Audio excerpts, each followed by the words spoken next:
Last week, I talked about Chuck Klein, who played his first years for the Philadelphia Phillies.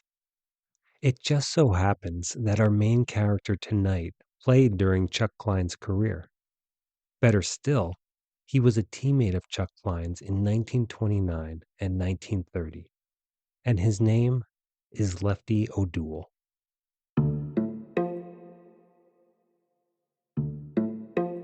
If you were trying to make up a name for a 1920s ball player, this might be it. But Lefty O'Doul was not only a real human being, he was one of the greatest humanitarians of his day.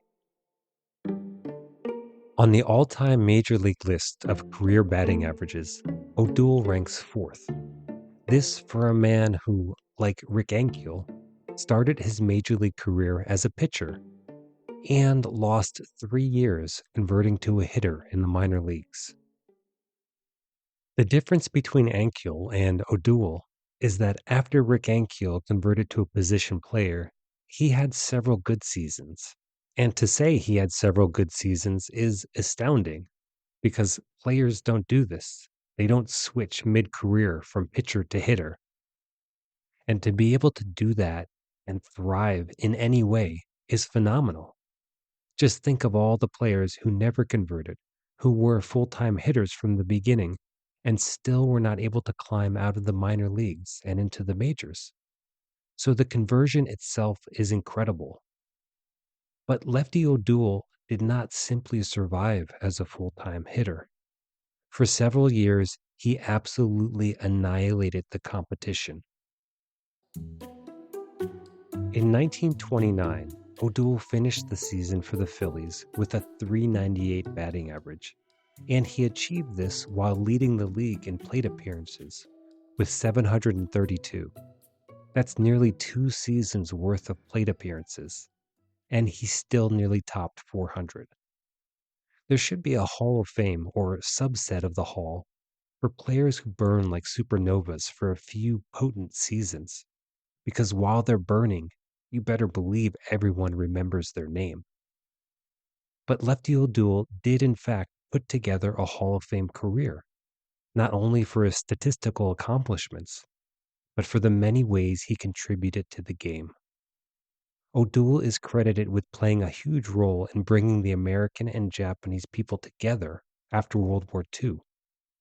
And there's a great story about O'Doul's impact years later. In Dennis Snelling's biography of O'Doul, Snelling describes a moment in 1958. At the time, O'Doul is 61 years old, and he's walking through San Francisco with his friend, a sports reporter named Harry Brundage. And as they're walking and talking, O'Doul is saying hi to people left and right because that's the kind of man he was. And suddenly, these two Japanese businessmen notice O'Doul.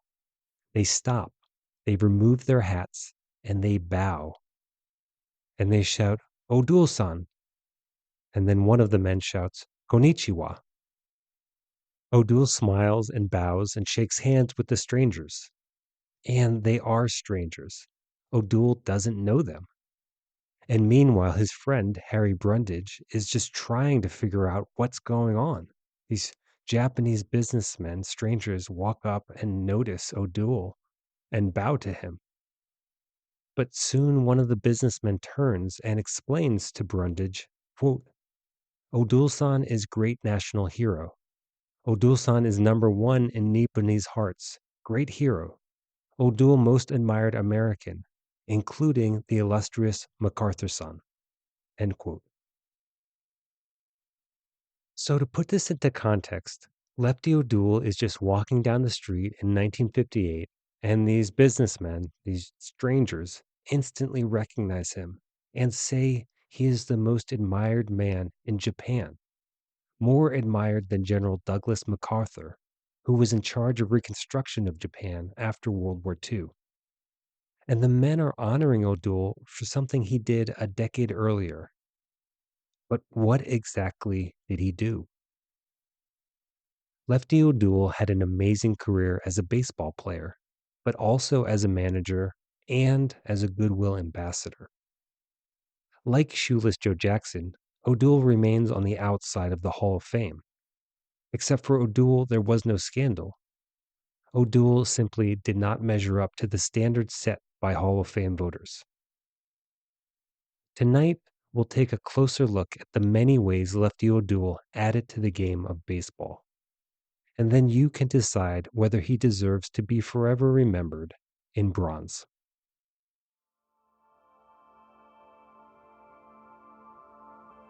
You're listening to the Midnight Library of Baseball. Tonight, Lefty O'Doul falling through the cracks. This was a guy who has the fourth highest batting average in Major League Baseball history, who was an unheralded humanitarian who went through life disguised as a baseball star. Up next.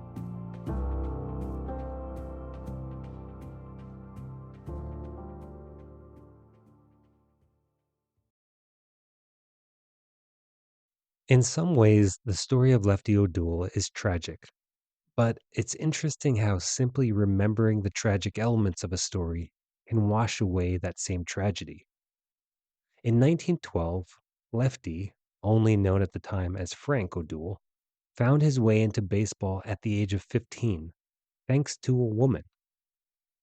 Throughout his life, O'Doul continued to credit his baseball career to his school's baseball coach, Rosie Stoltz, who taught him the fundamentals of pitching, fielding, and hitting.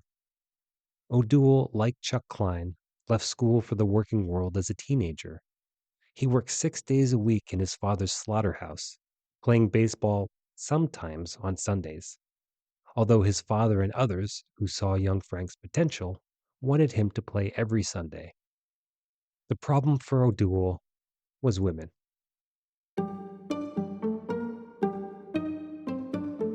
Here's where we're going to get into a bit of luck. And for O'Doul, luck was an important factor in his life, because years later he considered himself lucky, and so he wanted to give back to those who weren't so lucky. So in this case, young Frank O'Doul was spending a lot of time with a girl on Sundays. And, do the math. 6 days a week working, 1 day off, you can either hang out with your girlfriend or play baseball. O'Doul chose the girlfriend. But fate intervened. From O'Doul, quote, "I wasn't what you'd call crazy about the game. I also liked the girls some too, and one in particular at the time. But it seems this particular charmer liked another fellow also. I had an engagement to take her to a picnic one Sunday, but the other kid got there first. That left me with an afternoon on my hands." End quote. As biographer Dennis Snelling explained, with nothing to do on this particular Sunday, Frank went with his father to a local baseball game. And it so happened that the starting pitcher for the San Francisco team was sick. And the manager, knowing how good Frank was, convinced him to pitch. And Frank won. And he continued to play and do well as a pitcher and hitter. In 1917, he signed with the San Francisco Seals, a minor league club that was part of the Pacific Coast League.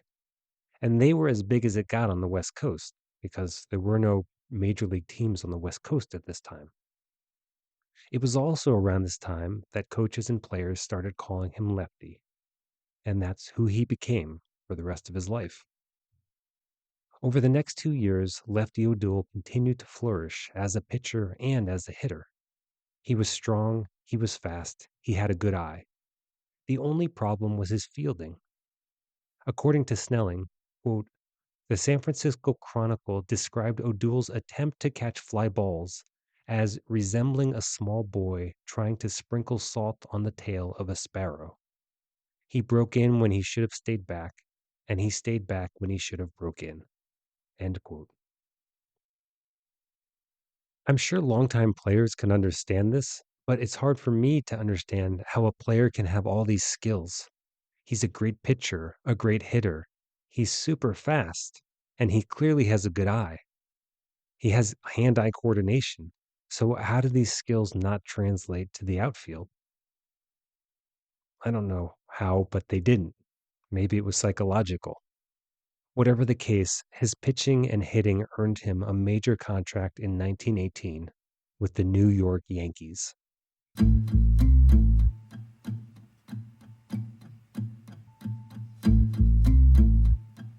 There's an interesting little side story that Snelling mentions in his biography, and this could be seen as another piece of luck.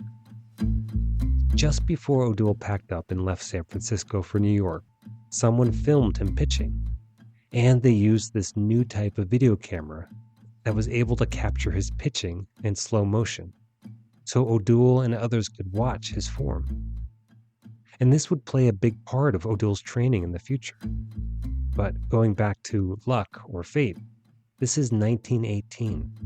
Few people are using motion picture cameras, and almost no one has this technology to slow down the footage. And here's this kid who gets a glimpse of what is possible. And again, this will make a huge difference in his training and what he's capable of in future years. But here's where things really start to get interesting, because O'Doul goes to New York and joins the Yankees. But this isn't the Yankee team that will later dominate. The Yankees at this time and earlier were bad, and they were bad for years until 1920, and you know what happens. They acquire Babe Ruth from the Red Sox, and the curse begins. For the Red Sox, not the Yankees. But for O'Doul, he's this young kid in 1919 who really gets on the good side of Yankee manager Miller Huggins. O'Doul is one of the fastest players on the field. He's a good pitcher, but an even better hitter. And pretty soon, Huggins urges him to transition to hitting full time. So does teammate Duffy Lewis. But O'Doul resists. Here's a great what-if story, because O'Doul wouldn't get his hitting career started for another 10 years. Considering the numbers he put up when he finally got a chance, it's fun to imagine what could have happened if he'd taken this moment in 1919 to convert, to focus all his efforts on becoming a great hitter. In addition to the duo of Babe Ruth and Lou Gehrig, we might have had the duo of Babe Ruth and Lefty O'Doul. What could have happened if he's now hitting for years in front of Ruth and Gehrig and Lazzeri and Musial? It boggles the mind. Now, I couldn't find a lot in terms of why O'Doul was so stubborn. You'd think when the manager of the New York Yankees gives you a strong suggestion, and your Yankee teammates second that opinion, you'd do some serious thinking. But O'Doul identified as a pitcher. He'd found success in this role, and he wanted to continue along the same path. But it didn't work. He wasn't successful as a pitcher for the Yankees, and Miller Huggins, despite all the great things he said about O'Doul to the press, would not give O'Doul a real chance. So O'Doul went back down to the minors and spent a few years back and forth with the Yankees, then Red Sox. And it was with the Red Sox that O'Doul set a less desirable record. In one game pitching for the Red Sox, O'Doul gave up 16 runs, and it was back to the minors. But another twist of fate helped him out. O'Doul went to play for the Salt Lake City Bees, and the player manager was Duffy Lewis. Remember, Duffy Lewis was a member of the Yankees when O'Doul first came up, and it was Lewis who tried to convince Yankee manager Miller Huggins to convert O'Doul to a full-time outfielder. Now Lewis had a chance to try again, and this time O'Doul was ready to listen. In 1925, O'Doul gave up pitching and became a full-time position player, and he exploded. He hit .375 that season with 309 hits and 24 home runs. He was purchased by the Chicago Cubs, but was never brought up, so he kept on slugging in the minors. 1926, he bats .338 with 223 hits and 20 home runs. 1927, he hits .378 with 278 hits. Finally, on October 4th, he's drafted by the New York Giants. And then, just like Chuck Klein, he breaks his ankle. He misses 6 weeks of the season, but still manages a .319 average in 94 games. In 1929, he's traded to the Phillies, and he becomes teammates with Chuck Klein. And for a couple of years, the two men go, I think the technical term is bonkers. In fact, O'Doul and Klein are fourth all time for most hits by a pair of teammates in a season. Now, no doubt people made the same argument with O'Doul that they did with Klein, that he had an unfair advantage because of where he played in the Baker Bowl. Whatever the case, for his 2 years with Philadelphia, O'Doul hit .398 and .383. Then he was traded to Brooklyn, where he hit .336 and .368. He only played 2 more seasons, hitting .282 and .316. But that season in 1929, when he was 2 points shy of a .400 batting average, he also led the league in plate appearances with 732 and 638 at-bats. I know I'm throwing a lot of statistics out there, but they're meaningful because the more plate appearances you have, the harder it is to keep your average up.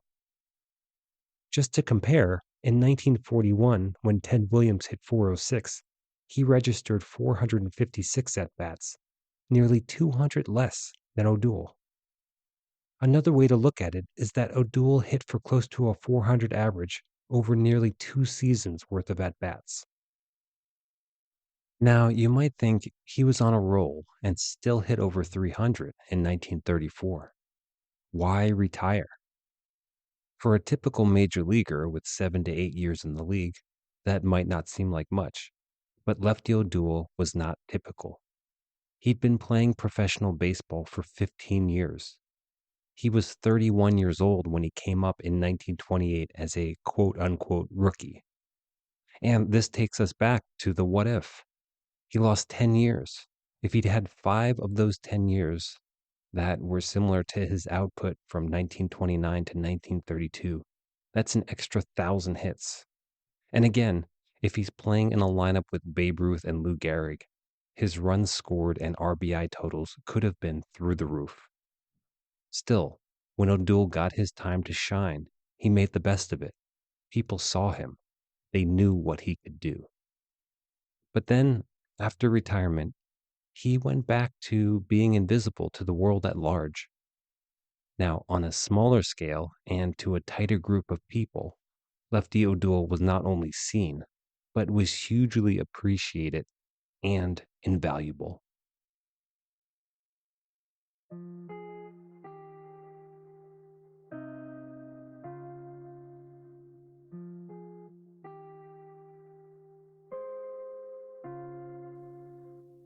If you'd like to support Midnight Library of Baseball and help it reach more listeners, please donate at midnightlibraryofbaseball.com.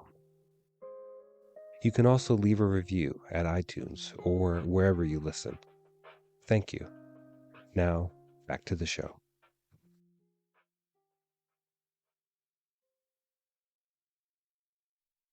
It turns out Lefty O'Doul was something of a trailblazer in the game, in the way he practiced and honed his craft. According to O'Doul biographer Dennis Snelling, quote, during this period of sustained success, O'Doul developed a reputation as one of baseball's most scientific hitters. Certainly, he was ahead of his time. He jotted down notes on every pitcher he faced and continually adapted his approach depending on who he was facing. Whenever he could, O'Doul reviewed films of his hitting, and he constantly studied hitters and situations. End quote. Now remember way back in 1918, O'Doul saw the power of film and slow motion. So in the late 1920s, before most people are even aware of film, O'Doul is sitting in a dark room, watching his swing. Now when you hear the words science and hitting together, a lot of you might be thinking of one of the most popular and beloved books on baseball technique ever written. It's called The Science of Hitting, and it was written by Ted Williams. Well, Lefty O'Doul coached and mentored Ted Williams. After his playing career, O'Doul coached and mentored for years. According to writer Brian McKenna, O'Doul's august list of pupils included Ted Williams, Dom DiMaggio, Joe DiMaggio, Willie McCovey, and Willie Mays. And O'Doul had some interesting teaching methods.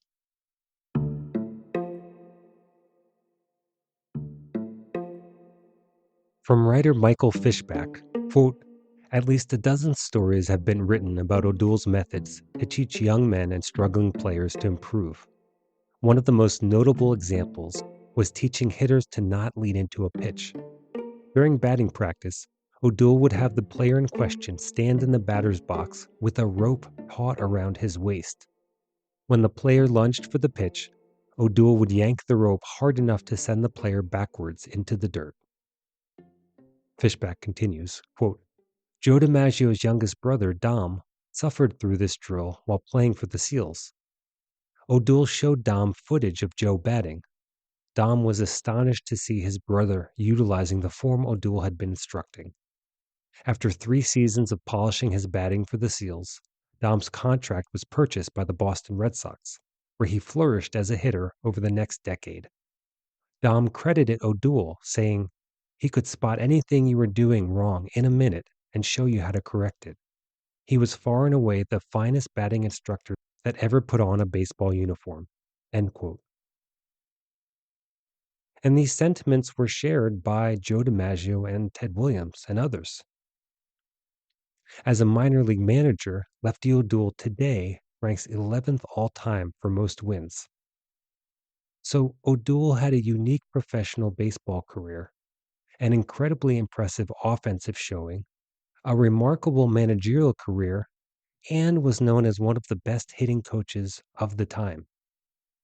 But if you ask many baseball historians and enthusiasts, including documentarian John Leonidakis, all of these previously stated accomplishments are still not why Lefty O'Doul should be remembered and honored.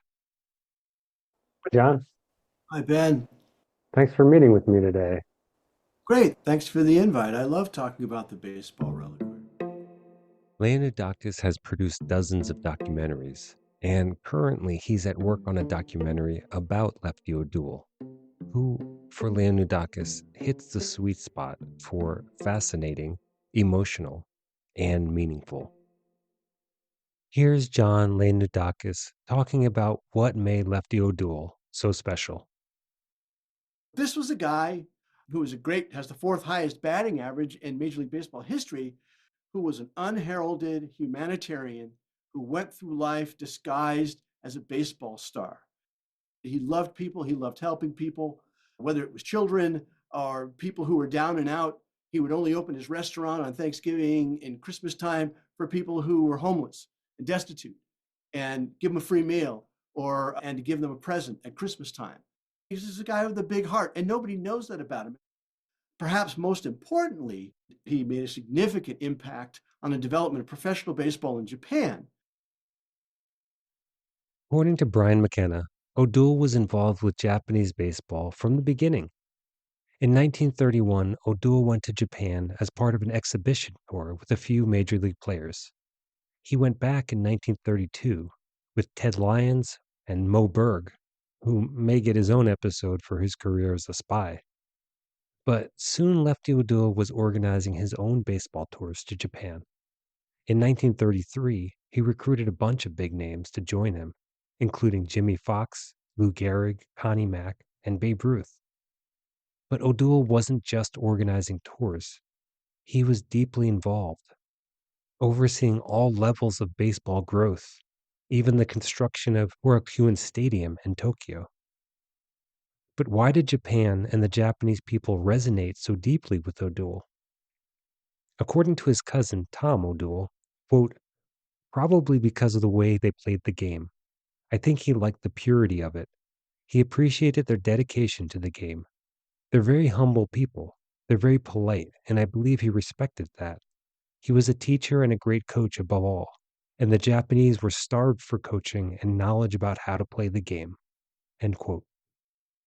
But as you might expect, Japan's military buildup in the 1930s soured O'Doul's experience. Again from McKenna, quote, O'Doul was deeply distressed as Japan slipped into militarism. He stayed away from the country for a time and took the bombing of Pearl Harbor as a personal affront. End quote. But this wasn't the end of O'Doul's relationship with Japan. Again, here's John Leonidakis. He went to Japan in 1949, 5 years after the war had ended, and the occupation of Japan wasn't going particularly well. And O'Doul was a beloved individual there because of all the times he'd been to Japan from 1931 on. He was very much a beloved figure there and something of a mentor. And it was decided by General Douglas MacArthur, who was in charge of the American forces in Japan at the time, to bring him over with the San Francisco SEALs.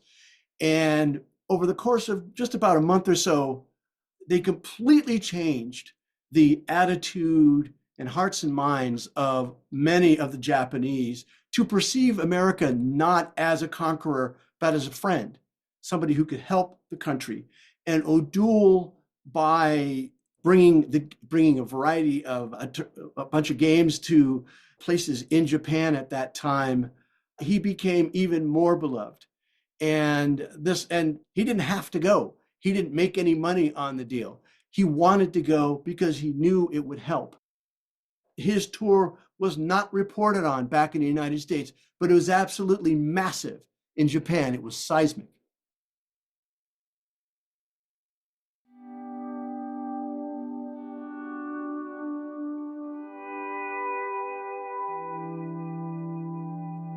It's hard to imagine today the enormity of the rift that developed between the United States and Japan after World War II.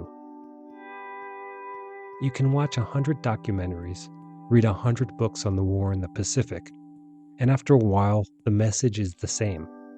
Unfathomable, brutal, tragic, fighting conditions that even soldiers in the situation could not wrap their heads around. Dan Carlin has an in-depth series on World War II that looks only at Japan, and later the fighting between Japan and the United States. And it's something like a 6-part, 30-hour series. And parts of it are gruesome, but it's reality. If there are any children or people sensitive to war stories, for the next few minutes, listener discretion is advised. But I want to share some of these examples because they highlight how massive the animosity was for Japanese and American soldiers, and for Japanese and American civilians.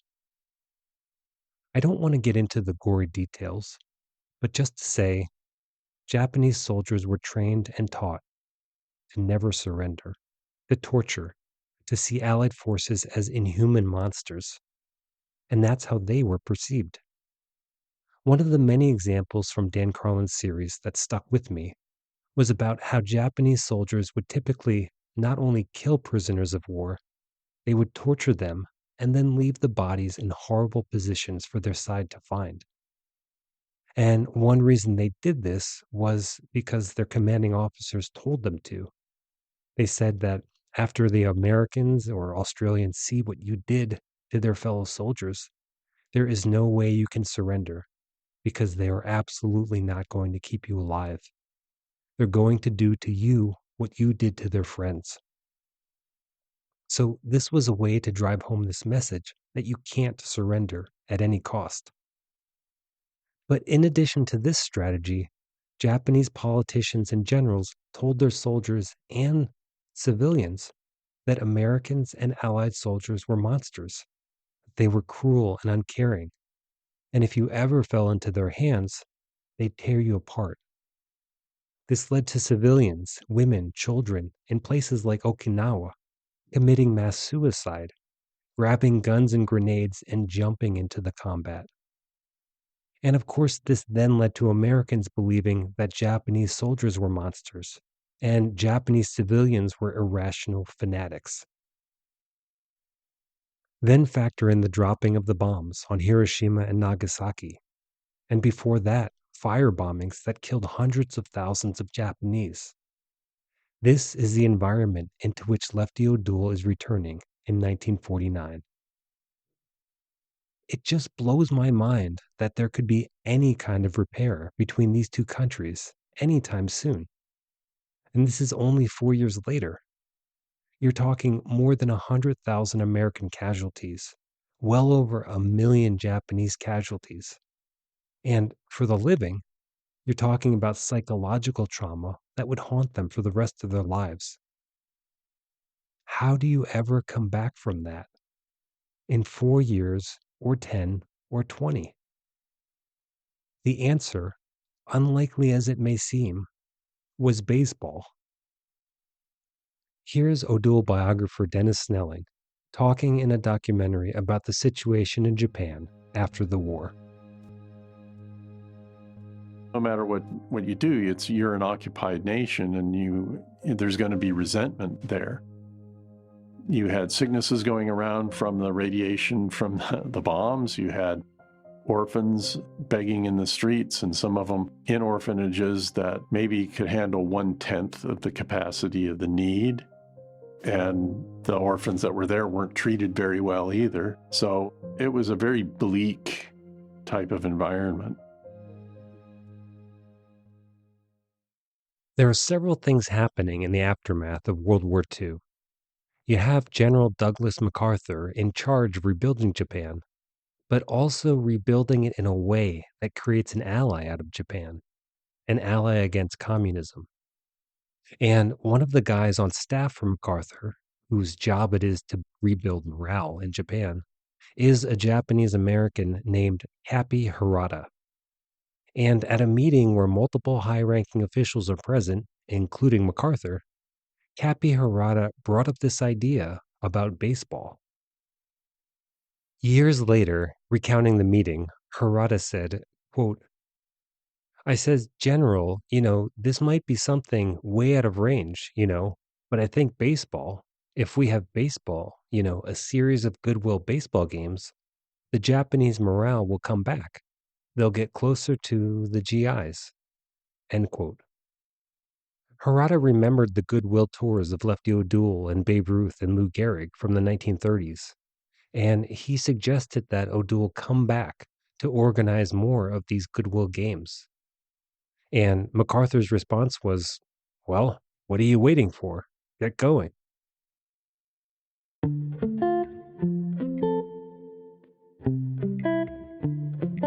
You'd think of everything that had happened and of all the hardship that was occurring in Japan, how could this sport, this game, change anything?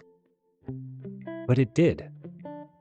Lefty O'Doul's tour was a huge success, and a lot of it had to do with O'Doul himself. From historian Rob Fitz, quote, the ballparks are packed, and they do all these things to build morale. One of the famous things they did was during the first game, they raised the American flag, and then they raised the Japanese flag next to it, and they played the Japanese national anthem. It was the first time in public they had done both flags at the same time, and it brought many of the Japanese to tears, end quote.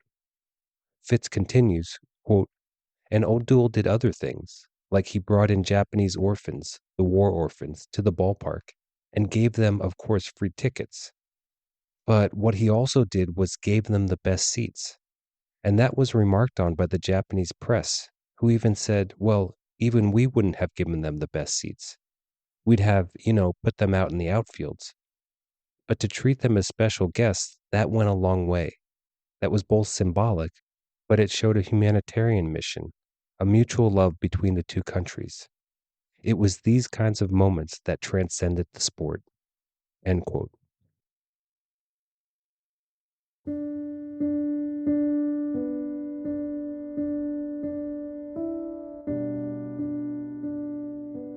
I wouldn't believe anything like this kind of repair would be possible today, in today's world. But I also can't believe it would have been possible then. And yet, it was. It happened. For W.P. Kinsella, author of Shoeless Joe, baseball was a vehicle to telling a good story.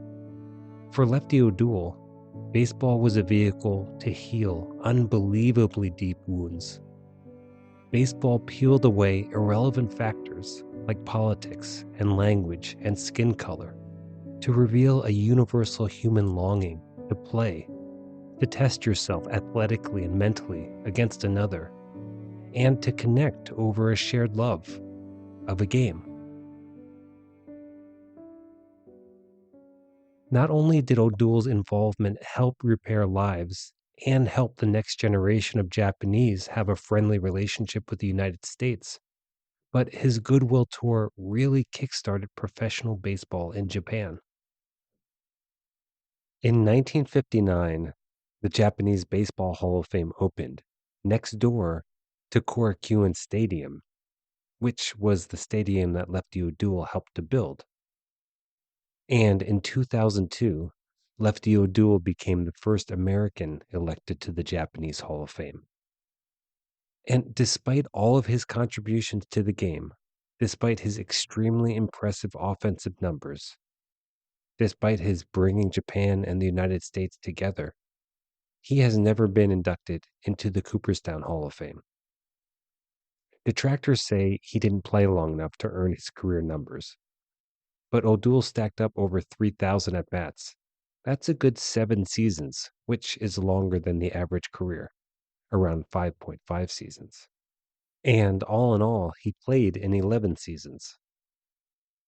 I recently spoke with former Cooperstown librarian Tim Wiles, who has some opinions about what happened to Lefty O'Doul. Lefty O'Doul to me is a great example of where I have to be slightly critical with the Baseball Hall of Fame. The numbers that O'Doul put up in his times in the major leagues and his times in the minor leagues are not equivalent in the Cooperstown system of ranking inductees, because minor league and major league are different, right? But it's clear that he's one of the greatest hitters and players of all time when you look at his numbers. But then he's perhaps the pivotal figure in opening the game to cooperation and competition between Asian baseball cultures and American baseball cultures. And to me, the voting system for the Baseball Hall of Fame ought to allow the voters to include something like that when they think about whether they should vote for Lefty O'Doul. It's a great contribution to the game's history and culture. If it weren't for Lefty O'Doul, I'm not sure that we'd all be watching to see who Roki Sasaki is signing with today. And I'm not sure that Ichiro Suzuki would be getting inducted in the Baseball Hall of Fame this summer. But Lefty O'Doul did live and did open all those bridges across the Pacific, particularly post World War II, when there was a lot of leftover enmity between Japanese culture and American culture. So to me, he's a shoo-in for the Baseball Hall of Fame.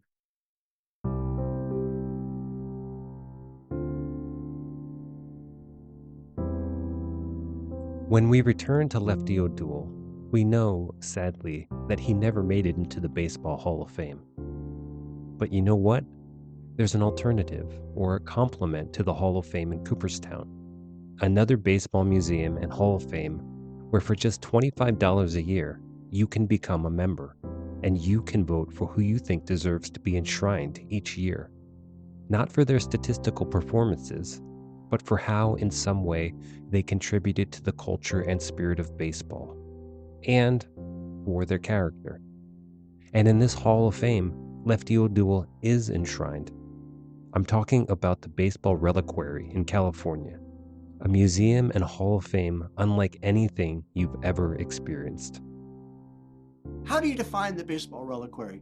That's one of the great things about it, is you can't really define it because it's so many different things. But Ron Shelton said, this is the heart and soul of baseball, and in many ways, the heart and soul of America. It's that part of baseball in our culture that can't be quantified in some other way. The reliquary is quicksilver. If you broke open a thermometer and the quicksilver is going everywhere, that's the reliquary. It's doing a lot of different things. It's a placeless, anti-establishment church of the mind that's caught in between the tension of America's cultural myths and reality. And they did it in the execution of it was just incredible. Next time in episode 6 of the Midnight Library of Baseball.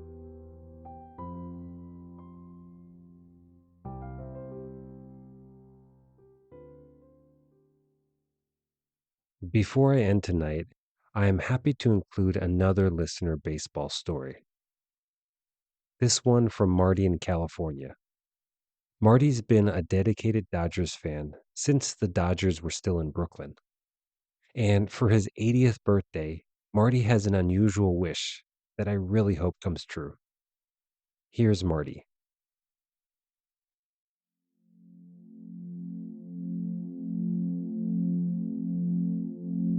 Growing up in Brooklyn, New York in the 50s and becoming a baseball fan, and I was maybe 7 or 8 when I started to understand a little bit about the game, is a lot like Dickens' first line.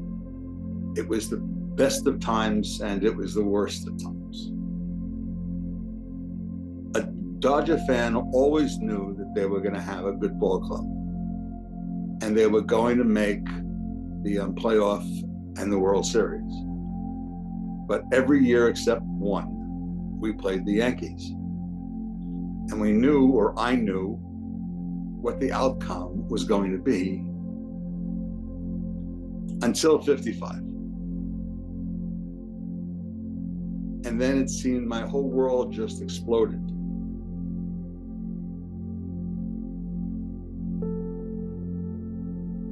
A number of years ago, I forget when the book came out, but I have it here with me so I can show you.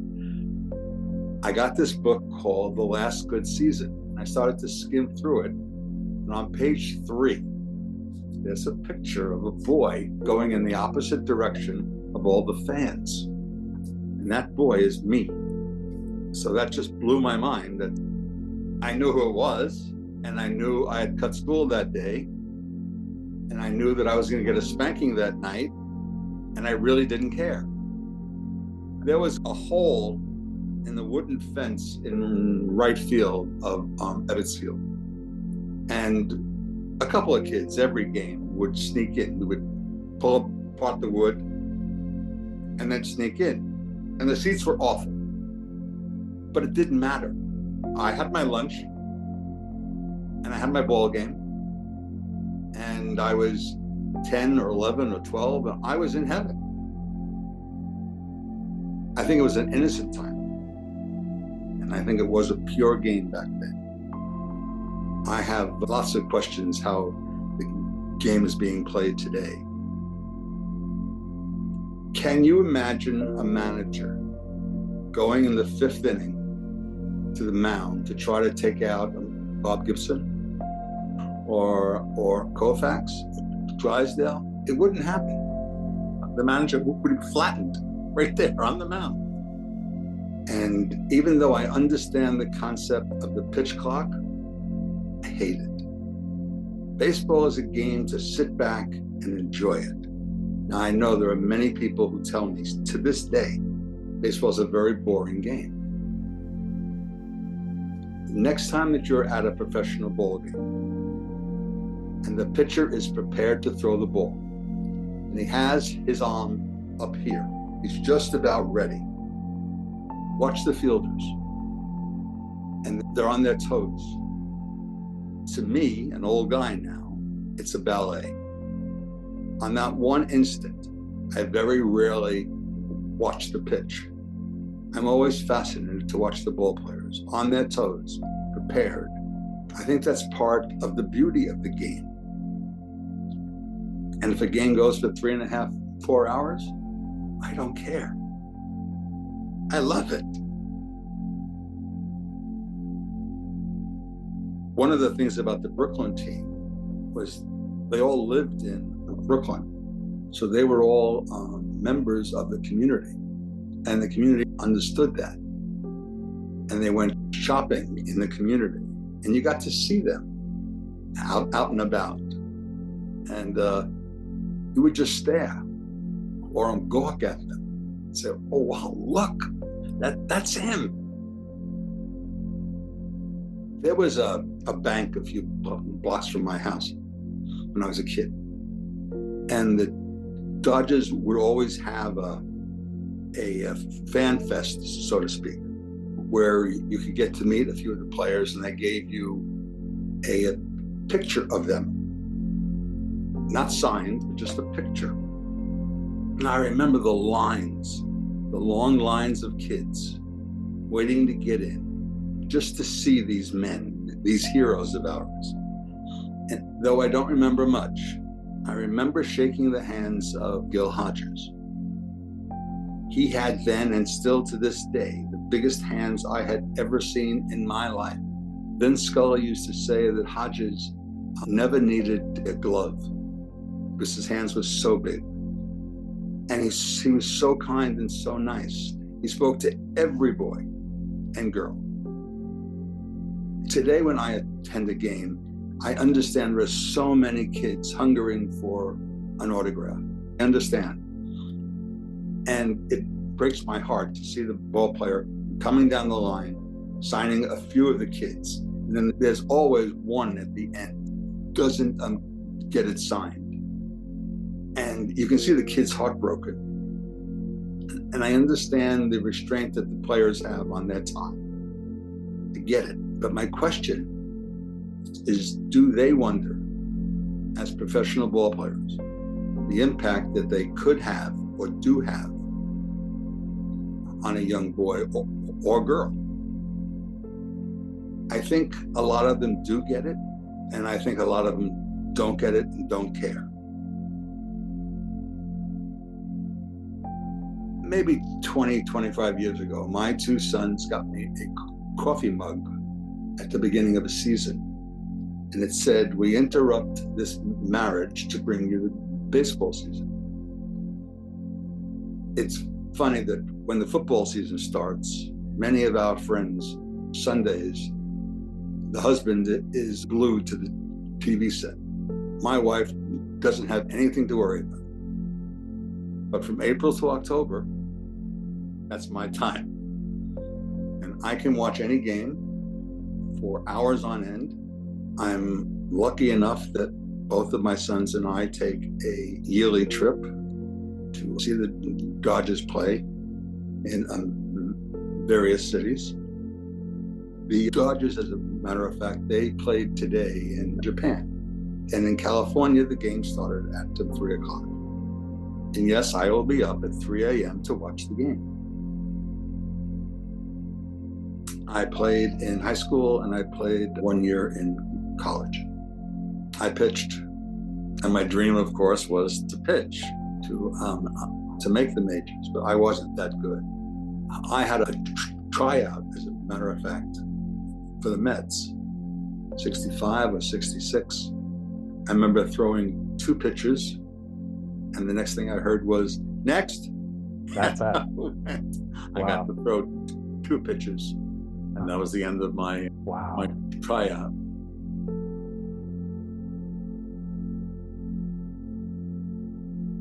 In a few weeks, I'll be celebrating my 80th birthday. And for the first time in my life, I'm throwing myself a birthday party.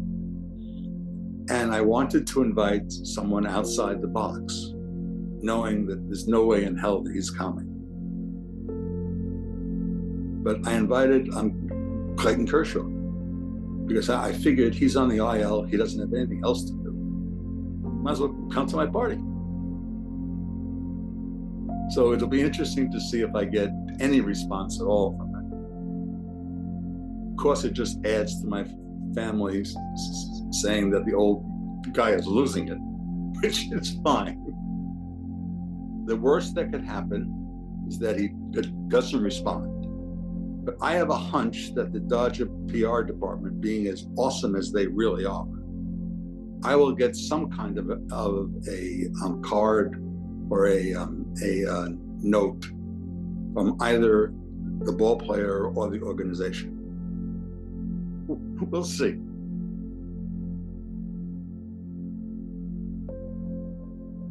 Thanks so much, Marty, for sharing your memories with me.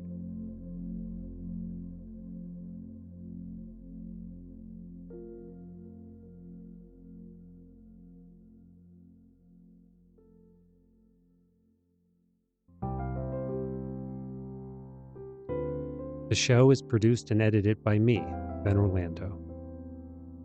Music by Sergi Papkin and Ashot Danielian at Pixabay. Good night.